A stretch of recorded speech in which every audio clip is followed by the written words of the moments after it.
Hi. So we'll continue with number 6. Number 6 is use equipment only when shown instructions. So for each tool that we use, they're going to have specific ways of using it. For example, this is one of my favorite tools that I like to use, and it's a nail gun.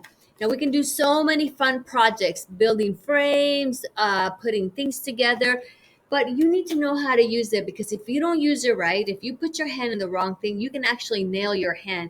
Even though it's not right there, it could actually flip up and hit your hand. So we want to be sure before you use anything, even simple things like we talked about a hammer, you need to be taught how to use it. Because if we're hammering something and you're hammering this way, what's going to happen to the person behind you? Okay, so before you use any equipment, you need to be instructed on how to use it.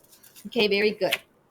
Okay, number 7, keep clothes tucked in because it can cause injury. So we're talking about things like this. So if I'm wearing like a baggy hoodie and the hood comes up as I'm trying to work and I miss my view, then I can actually hurt myself. I can cut myself.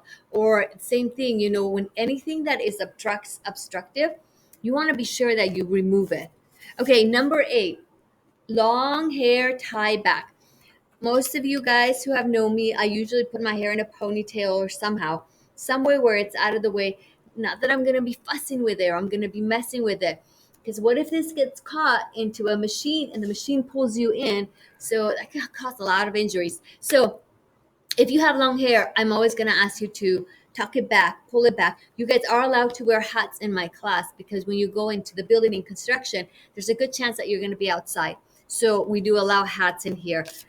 Okay, next one is watch and jewelry. You need to remove them. Now, if you're a watch or jewelry, if you can tell, I'm married, but I don't wear a ring because it gets in the way. It gets caught in the tools. The diamond fell out one time, so I just don't wear them anymore. Anything watch or anything has to be tight to you. Um, Anything you guys have sometimes these big long chains, either I'm gonna ask you to tuck it all the way in where it's not gonna fall out, or you're gonna have to remove them and put in your book bag. Why? Again, because if you're using a machine like this and this gets caught in the thing, and it pulls you in, it could create injury. So that's why we don't use any of that.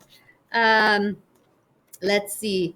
Number 10. Yay. Okay. Only wear gloves when handling rough material. And you're going to ask yourself, well, what is rough material? Rough material is things like this. See how it has these little slithers? I don't know if you can tell, but see how these things are poking out and coming out? So if I were to touch that, I'm going to have all these slithers in my hand and I'm going to get hurt. So this is the only time when you're allowed to wear gloves. Other than that, we don't wear gloves because they could get into the machinery and cause more injury. When we're handling metal sheets, because they're so thin, if you don't have some type of glove, then you will cut yourself. When you're welding, you're also going to have gloves. But for the most part, you do not, you only wear it when you are handling rough material. And again, for that one, your key is going to be rough. Okay, so we'll continue with the next steps on the next video. Thank you.